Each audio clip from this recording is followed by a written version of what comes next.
Hello, I'm in a 2013 Dodge Durango and I'm going to show you to open the hood. So typically right around here you should see a lever that you can pull with a little resistance. Hear a pop sound.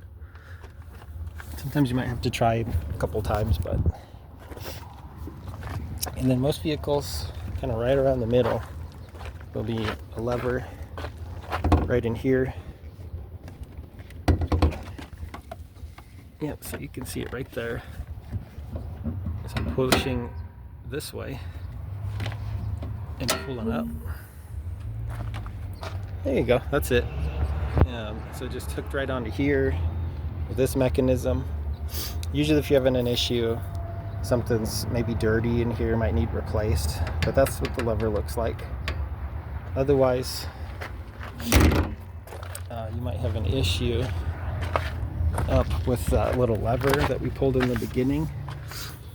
If so, sometimes the wires and whatnot back behind this will get loose, so you want to make sure it has proper tension and nothing in there needs replaced as well. But otherwise, I hope this was helpful and hope you have a wonderful day.